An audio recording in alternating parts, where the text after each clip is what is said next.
real quick. All right. Good afternoon, everybody. It is 4 o'clock on June 25th, and we are here with the Regional Housing Council. I'm Emily Klaus, the chair of the Regional Housing Council and representative from Thurston County for District 5. And we can go around starting with each jurisdiction. I'll call on the elected, and then the elected official can introduce their staff. I'm joined here at Thurston County by a number of staff members. We have Tom Webster, Jackie Velasco, Caven Hill, Elisa Sparkman. And we have Leah Tangeman and Alex Purse. And I will go ahead and pass it on to Carolyn Cox. Alrighty. Hi, I'm Carolyn. I represent the city of Lacey, and we have with us today Ryan Andrews, our planning manager, and we have Jennifer Adams, our housing coordinator. Awesome. And I'll toss to Michael. Hi, Michael Althauser, Tumwater City Council. I'm joined today by Erica Smith Erickson from our planning department. Happy to be here. I'll pass to Danny. Hi, Danny Madrone with the Olympia City Council. I'm joined by Robert Vanderpool, who's an alternate for the RHC, and also City Manager Jay Burney. And I think that's all I see from Olympia, though I expect a couple others will probably pop on as we go. And if we're passing around, I think Yelm is the only other one, and I see Gary's here. Hi, Gary. Hello, Gary Cooper, Planning and Building Manager for Yelm. I'd like to introduce David Johnstone, who is our newest City Council member, and he will be serving on the RHC. So next time you can introduce him as the elected official. David. I'm David with City of Yelm. Welcome. Yeah, welcome, David. Thank you. And as we were doing intros here, I see that we were joined by Joshua Cummings, Assistant County Manager of Thurston County. And I also left out AJ, my new executive aide, who's also in attendance. So did we miss anybody? We do have our advisory boards. I see Charlia online.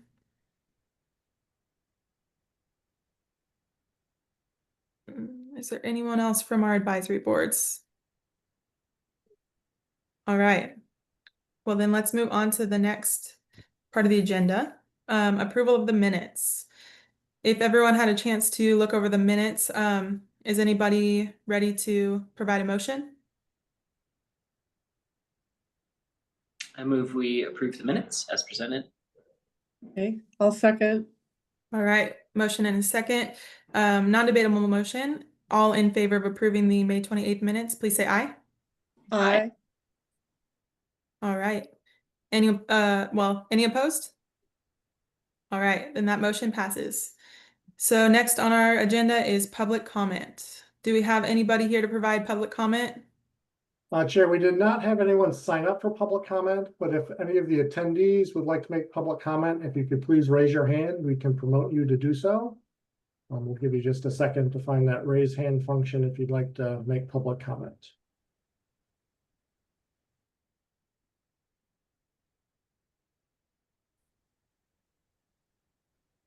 All right, I have not seen any raised hands, so no public comment tonight. All right, perfect. And have we received any written public comment on any of our agenda items tonight? No, we have not. All right, thank you. So then we'll move right along. And the next topic on our agenda is the follow-up from the Regional Housing Council retreat. All right, so wanted to do a quick follow-up. First, thanks for everyone for attending the RHC retreat on May 30th. I believe it was successful. I hope you felt as well. So wanted to do some follow-up in terms of next steps. One of the things we did is we sent out a poll with some options on how we want to proceed with the next steps. And there was two options. And Leah, if you could pull up that document on your screen. We provided two options for folks. One is whether we wanted to set aside time at these meetings over the next several months to continue the discussion. So folks will recall we made good progress on coming up with a vision statement for the RHC, also made progress, but more progress to be made on the vision or sorry, on the mission kind of component of the RHC. So additional discussion is needed. So option one was to set aside an hour to an hour and a half at the probably July, August, September meetings to continue that discussion. Or option two was to find a separate time similar to what we did previously for a longer, 2 to 4 hour retreat or whatever we want to call it, but a separate time to do that. We've had votes. So the REC members, we had 2 voted for option one, 2 for option 2. And then for our non-voting members, 6 slight preference for option 2, which is the separate meeting. However, haven't heard from everybody. I know Commissioner Klaus indicated, whatever was the lowest cost option. I think the costs are fairly equivalent.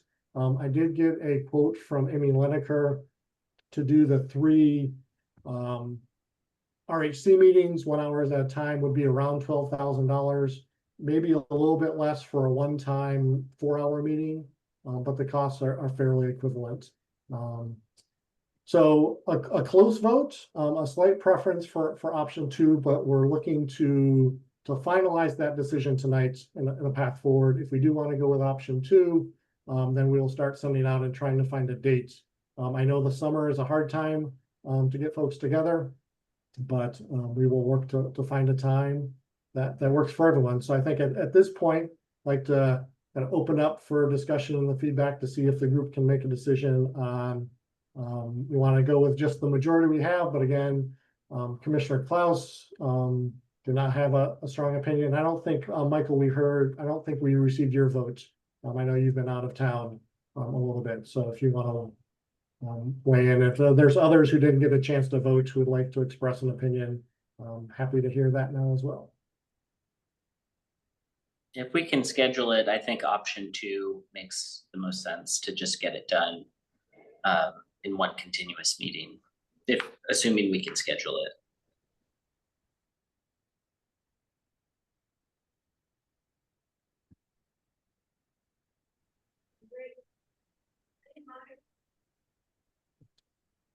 I guess for those folks who voted for option 1, does that provide any concern, or does anyone want to make a push for consideration of option 1?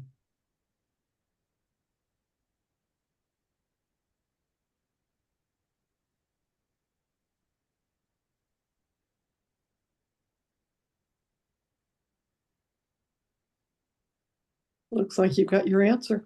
I think we've got our answer. All right. So we'll proceed with looking at dates for a separate meeting. Is there any general sense we want to try to find a time in July to do this? Obviously, the sooner the better, but I also know July is a tough time frame. Or are folks wanting to look at a farther out date? Any thoughts? I think the sooner the better.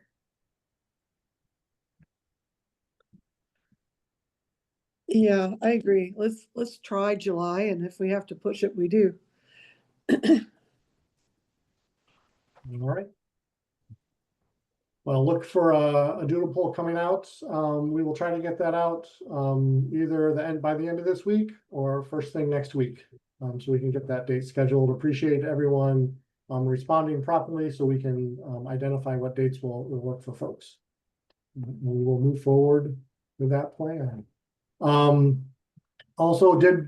thanks for that. Also, just wanted to open up the opportunity for discussion. We did, so 2 things. One is we talked about the vision statements. Amy Lineker came back with some options. We had 2 vision statements that we wanted to merge together. The tech team is looking at some of those options. We need a little more time to bring forth for you a recommendation of 1, maybe 2 vision statements to actually approve it and vote on.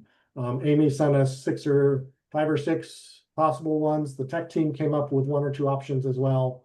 I think we're close, but there's just some wordsmithing that we wanted to spend a little bit more time thinking about. So we do not, unfortunately, I'm sorry, we don't have a vision statement for you tonight, but the tech team just needs a little bit more time work on that, and we will bring that forward to you. But also we also in the email ask for any feedback on the retreat. So as we move forward in planning the next retreat, if there's any feedback that folks had in terms of things they'd like to see differently, things they thought worked particularly well, as we plan this second session, if there's any kind of input that you have as we move forward, we'll plan to work with Amy Lineker again and try to get her under contract to facilitate again, unless there's concerns, objections to that. But really just wanted to have this opportunity for any reflection, comment, feedback on the first retreat, especially as we look to planning a second session.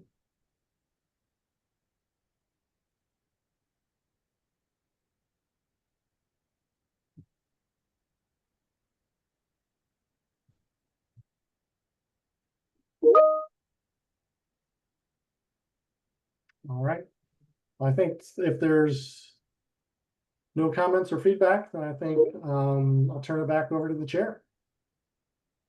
All right, thanks, Tom. I just want to push a little bit more because I feel like there's got to be feedback. I can share a little bit of feedback. I thought the retreat went really well. I really appreciated the dialogue, and I particularly appreciated our advisory board members for participating, sharing so many awesome thoughts and comments, and for the RHC members for welcoming those comments from our advisory board members. That was something I was really looking forward to, was hearing more from folks who don't have as much opportunity potentially to speak up during more of these like formalized structured meetings that we have. So just kind of seeing people really open up and share our genuine and honest thoughts with each other was something that I really enjoyed. So I appreciate everybody's participation, and I look forward to seeing the direction the RHC will be heading, after all of that really valuable dialogue. So thanks for sharing. I have only heard, I would say, cautious optimism from folks. I've heard also just regular optimism, but I think that the main thing I've heard following the retreat was just that like people are really grateful for having that time together, and people really hope that we will do something with the information that we gleaned from that retreat. So I'm looking forward to seeing what we can come up with. Are there any other comments or thoughts that anyone would like to share before we move on to the next item? Well, if I may, I felt, I guess, more hopeful and like, I think maybe a little bit of a clearer path about integrating the advisory committees to the group. So I'm optimistic. I know we've got some serious challenges ahead too, but I prefer to keep hope afloat, if you will. Definitely. Yeah, thanks, Carolyn. And I also just want to kind of give you a shout out for one of the comments you made at the end there, that it's easier, it can be sometimes easier to find a sense of direction by talking about what we're not, instead of, trying to figure out what we are. And I think when you shared that comment towards the end, it really kind of added some clarity as we wrapped up the retreat. So I appreciated that. Sure. Thank you. Yeah, definitely. So then we can go ahead and move on to our next item. Thanks for that feedback. And we have the ERP update, and that's back to you, Tom. Great, thank you, Chair. This is also going to be a fairly short update. We, as folks know, we submitted our recommendations to the Department of Commerce around our funding for the Encampment Resolution Program, formerly known as the Right-of-Way Program. We have had some discussions with the Department of Commerce around that funding. I think at this point, we are looking to engage further with the Department of Commerce on those funding recommendations. So we're not ready to publicly announce yet what the funding allocation is going to be under the ERP. There needs to be some further conversations with the Department of Commerce. So really just updating this board that continues to move forward. We are looking Even though the new state fiscal year obviously begins July 1, we are not under contract yet with the Department of Commerce. We're expecting those funds to come. The specific allocation is still being worked out. And so at this point, just wanted to share that we're not ready to announce that publicly, but hopefully that will be coming in the near future.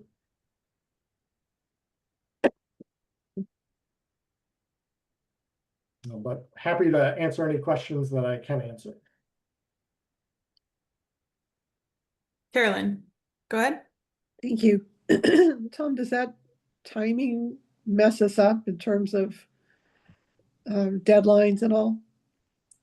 I don't believe so. We fully expect to be under contract before the end of July. These are all reimbursement-based contracts. So agencies, we'll be notifying them. They'll be able to kind of begin work on July 1st or continue their work and be reimbursed and submit a July invoice in August. So our expectation is that all the providers will be under contract in July. That allows them to bill on the regular schedule. So yeah, so we're not anticipating any hiccups or pauses in service. Okay, just a little squeeze on your staff, huh?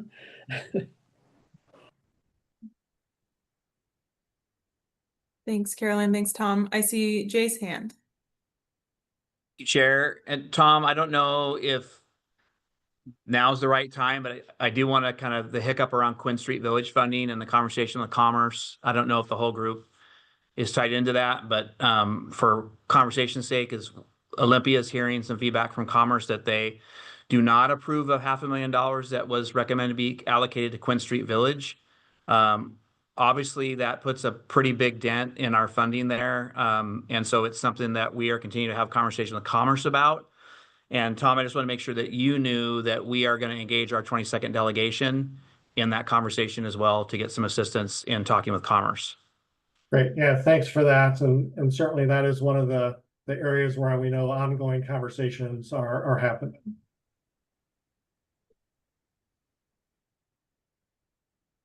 Michael? Jay, why wasn't, is there a reason why it wasn't approved? Is it outside the scope of what those funds were intended for, or is there just less money in the pot than in prior years and just hard decisions had to be made? Yeah, and Tom can probably better answer this, but here's how I understand it, is that because there's less money, I mean, even though we have made a decision kind of, there's a recommendation by this group for how it would get allocated and from the tech team, and there would be money going to Quinn Street. Commerce doesn't see that as a right-of-way site because a lot of the folks that have been served out of right-of-way have gone to Maple Court, have gone to Sandy's Flats, have gone to Franz Anderson. I think they missed the distinction in there that people have moved around within those sites to accommodate, and some folks that were in one place got moved to Quinn Street to open up capacity elsewhere. But right now we're not winning that debate with Commerce. So I think when Tom says there's still more conversation to be had, I think that's what he's talking about. And I don't know where that's going to end up, but obviously Olympia is very concerned about the impact on our budget if we have to absorb that. Yeah, certainly. Thank you. Yeah, and I think the only 2 cents that I can add to that is it's Commerce was clearly prioritizing those projects where they put capital dollars into and wanted to do that.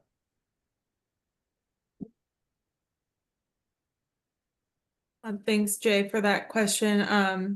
And if there's anything, that the Regional Housing Council can discuss, please just feel free to let the tech team know if you want to add anything to the agenda as you hear more. And I'm sure Tom will keep us in the loop as we have more information, but definitely a shared concern as far as where that financial burden will fall. So we're here, I'm here if there's anything we can do. Danny, I see your hand. Yeah, I just wanted to recall for all of us that in addition to this potential challenge, there's also a $500,000 shortfall for Unity Commons. So that's another project that's going to need some, that's something that I think that we should be discussing at the Regional Housing Council to figure out how to fill that gap.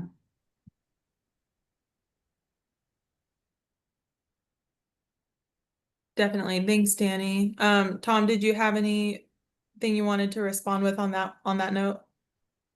No, not at this time. Yeah, happy to kind of explore options and certainly that there are programs that have funding gaps and it's a challenge.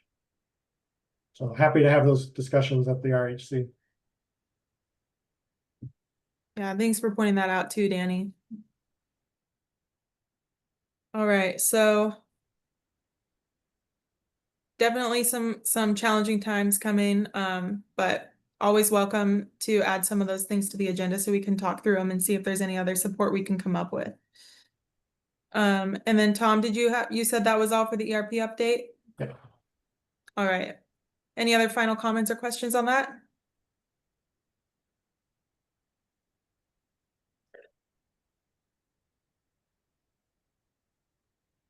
All right. Well, then let's move on to the next item. And that is a update on our 5-year plan. And this part is led by Jackie. Hi, everybody. Good afternoon. I've just got a real brief high-level update for you on the 5-year plan. You might recall that we have one due. Our 5-year strategic plan for the homeless response system is due back to the Department of Commerce in December of this year, projecting out the next 5 years. I think this group might have been briefed on it either earlier this year, end of last year, but the most recent step we've completed in that process involved a lot of public engagement. So through the use of some online surveys and also what we called targeted listening sessions, we have collected what we felt was a really great level of response for public engagement on that plan. And so we are still working to synthesize the results that came in from all of that outreach, and we're going to use that to help us draft a plan over the summer. So at this point, I'm really just kind of planting a seed for you all to expect to hear more about the plan, maybe getting a little bit closer towards fall. But I thought you might be inspired to hear the same way that we did get great turnout on those listening sessions and the public engagement component of the plan, and that we are in fact on our timeline. So we haven't lost the timeline yet on that project, and we're still cruising right ahead. So that's what I've got to share. Tom, if I missed anything, you're welcome to jump in. But that's the 5-year plan update.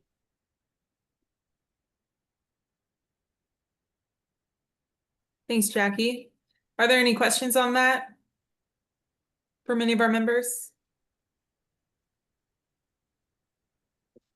I do have a question.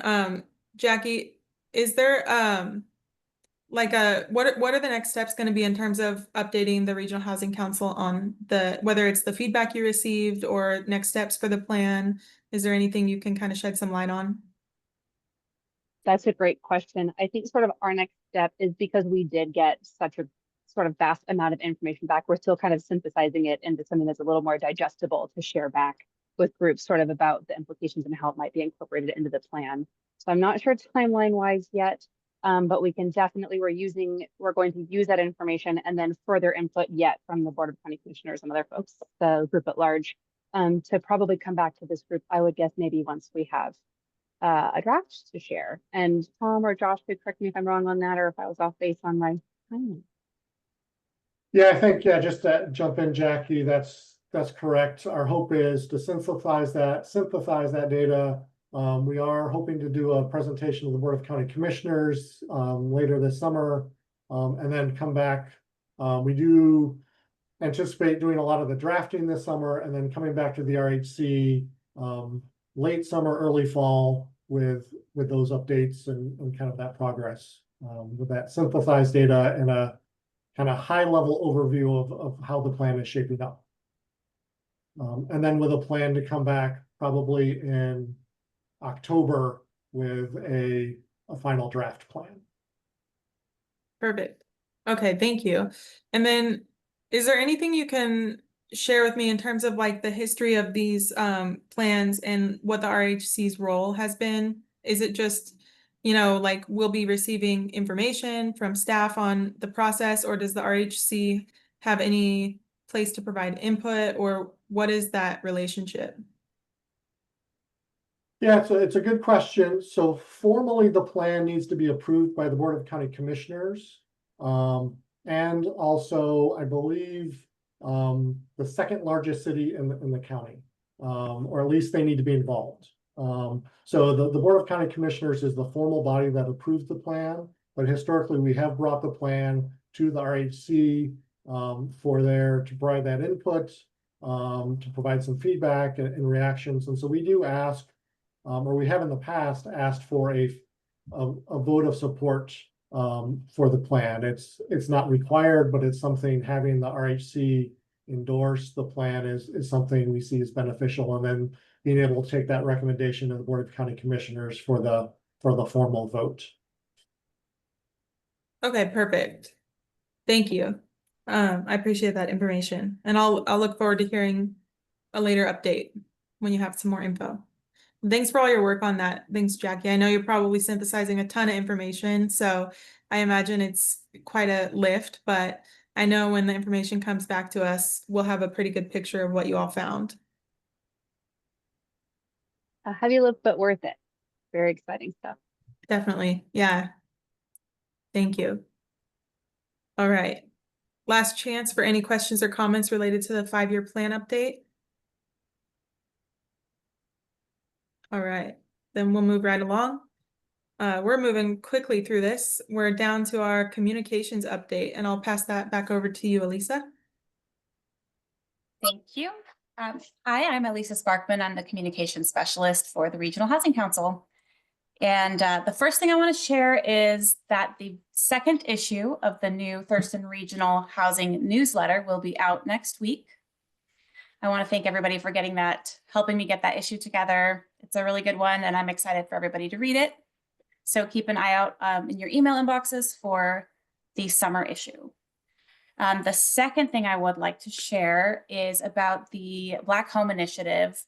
It's a network that the Regional Housing Council signed on to join as a partner. And last week I went to a meeting for Black Home Initiative Partners Communicators. And at this meeting, they provided just so that everybody knows, the Black Home Initiative is an impact network, and their goal is working to close the racial wealth divide through home ownership.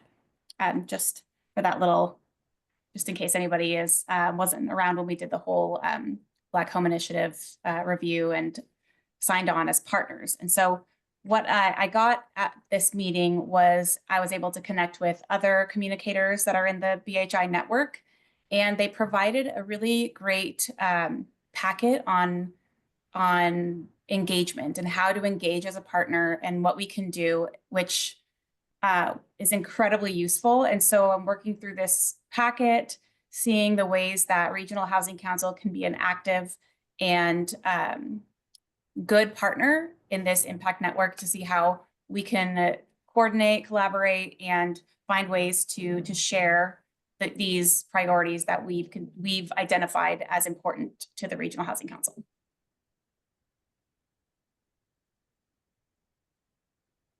That's my update. Awesome. Thanks, Elisa. I'm really looking forward to seeing the newsletter come out. I appreciate all of your work on that. And thanks for attending the BHI event. I saw the picture that you put in the newsletter, and it looked like it was a really cool event. So I appreciate you continuing to engage with them as a partner. And I always like hearing the updates of how it's going. I wasn't sure, when we first decided to be a partner, how much that was going to entail. And I think a lot of the Regional Housing Council members were kind of curious about what that partnership would look like. So kind of seeing it come to fruition and hearing your updates is something I really appreciate. So thanks for that. Well, that takes us all the way to the end of our agenda. So we are now at good of the order. Are there any items for the good of the order?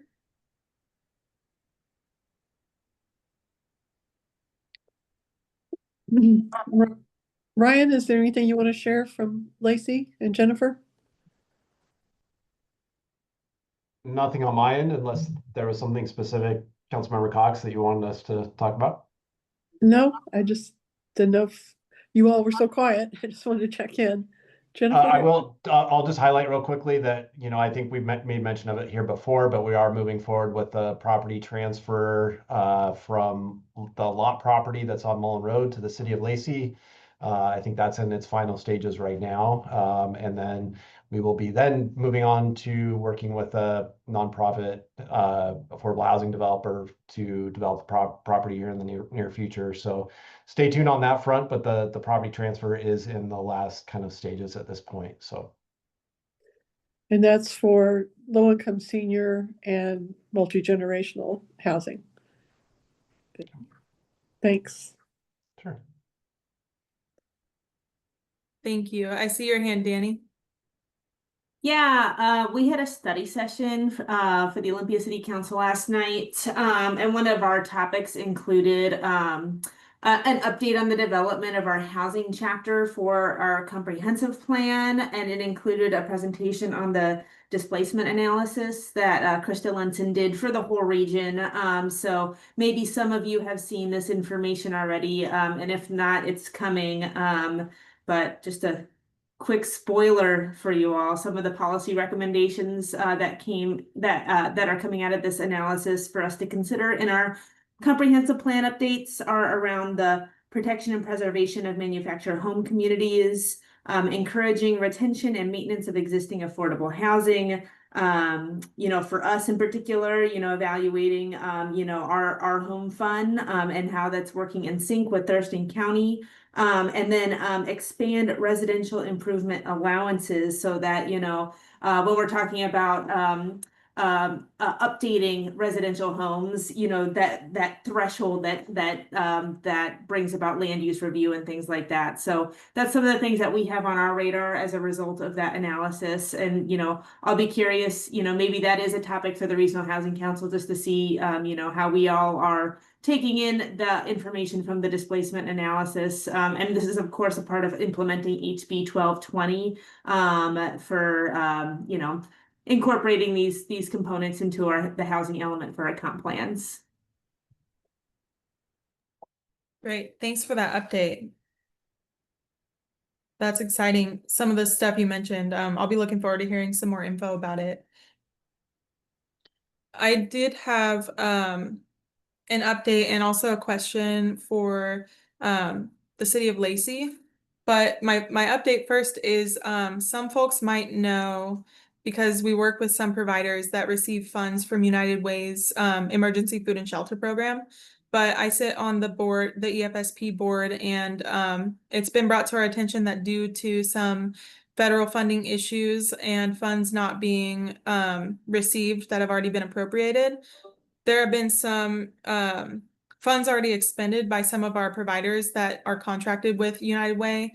Those nonprofits were encouraged to, spend the funds that were appropriated to them last year. And now this year, the federal government is not reimbursing jurisdictions for those funds. So there are nonprofits that have spent money who are encouraged to spend the money because they already received the contract, and now they're not receiving reimbursement for those expenditures. So I'm working with staff at United Way and EFSP to try to figure out what we can do to advocate for receiving those funds from the federal government. I know that the contacts that have worked for the federal government there's been quite a lot of turnover. So the folks who used to be really responsive to our United Way staff are no longer there, and they're not receiving any responses. So we've been working on getting in touch with some of our representatives, and we've also been encouraging service providers who are impacted to, write to us, tell us how they're impacted, share some of the real, on the ground stories of what those impacts are, so that we can communicate those to our representatives who might be able to advocate for receiving these funds. So that's been one challenge that we're dealing with. And I know some of the recipients of those funds include our local housing providers. So if anyone has heard anything about that, you're welcome to ask questions if you have them, or if anyone would like to provide input, please feel free to reach out to me. I'm working with United Way staff now to come up with a plan. So we're working on writing some letters and trying to gather that feedback from our providers. So that's one update. And then I also had a question for Lacey. about, I know we've been talking a bit about Maple Court and some concerns that have been discussed around Maple Court, and I was just wondering if there are any updates on that. I know there have been discussions happening, and so I just wanted to touch base here at RHC to see if there's any updates. I don't have any, but I defer to our representatives here, Ryan and Jennifer, if you all have anything. Yeah, I can try to provide some additional details as far as I know them. So right now the building has been under heavy construction for the last several months. It had some severe rot and deterioration issues, and so those are being addressed. And we're talking to the contractor. It looks like maybe mid August for completion of that work. And so then at that time, that will open up some available rooms. So as part of the construction, the rooms that have been held vacant because of the impacts of the construction and the need to be able to relocate people that are impacted as part of that construction around the building. And so at that point, it'll open back up for future intakes. My understanding is, and there's discussions that are ongoing and future discussions that need to occur as far as like, who that will be through. And my understanding is, now it'll be coordinated through coordinated entry instead of OLI So there's some things that'll, have to be kind of sorted out between now and then. Until that point, from the city's end, we have to make sure that we get our final inspections done and the construction is done by mid-August. And between now and then, we'll, help try to facilitate as best we can some of the details around getting back into that building. Okay, thank you. That's helpful. Do you happen to know, and it's okay if you don't, but I'm kind of curious, do we know how many vacant rooms there are right now due to the construction or any other issues? Not off the top of my head. I don't know, Tom, if you recall, I think the number of residents is around 80. I'm not exactly sure. We have been getting various levels of information from different people that has varied over time. And so, Tom, I'm not sure if you remember off the top of your head or not, but I seem to recall the last head count there was about 80 people. Yeah, that's around right. And what we're hearing, and I looked at Jackie as well, probably around 40 empty rooms in that vicinity that are currently unoccupied. And that makes sense. I think the maximum that number of residents they've had at any one time is around 118. So, that makes sense that we have about that many vacant rooms. Okay, and is that all due to the construction? Or are there like any issues with participants being like exited from the program not related to construction? My understanding is, and Tom, you can help correct me if I'm wrong on this, is that there hasn't been anybody exited. So it's all related to construction. There's also been water damage issues inside the building. So there's been ongoing water leaks as well. So we've heard some people have had to move around as a result of that. In this whole process, there has also been a potential legal action that has caused any question whether or not these people, the residents there are protected under landlord-tenant rights or not. And so my understanding in this period where there's potential litigation that people aren't being removed from Maple Court as a consequence of their maybe violating the code of conduct. So I think the people that have moved out have been those that have found permanent housing elsewhere. My understanding is in the last number of months that people haven't been removed as a result of code of conduct violations. Okay. Okay, and do we know if that's being tracked at all, like as far as outcomes for people who are removed for whatever reason? Would Lehigh be the one responsible for tracking those outcomes so we can ensure that people are moving into other housing options? Yeah, so that we've requested and they've provided some information. I don't know how up to date that information is. We've been keeping track of the number of people that have been exited. We actually just met with them yesterday, and I think at that point, the latest in this last month is that there was none that had been located or relocated to permanent housing. So The numbers haven't been high. I'm not sure if Tom, again, kind of maybe lean on you for some of this, but if you recall what the numbers of people that have been exited to permanent housing is, but it's not a large number.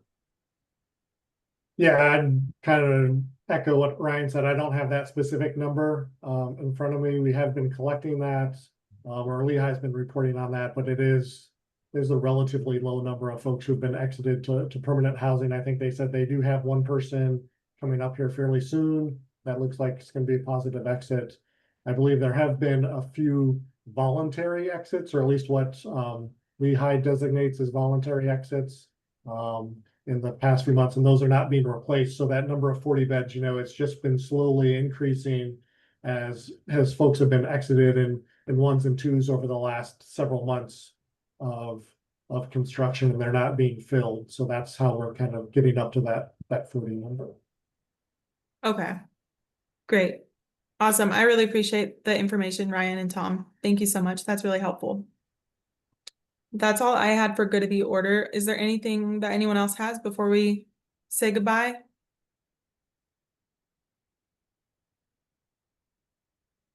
All right. Well, I am not hearing anything. So our next meeting is July 23rd, and I look forward to hearing more once we receive that doodle poll for our retreat follow-up. That'll be a good conversation. So if there's nothing else, then we are adjourned. All right. Thanks. Thanks, Have a good- everyone. Thank you. Have a good night. Have a great night, everyone.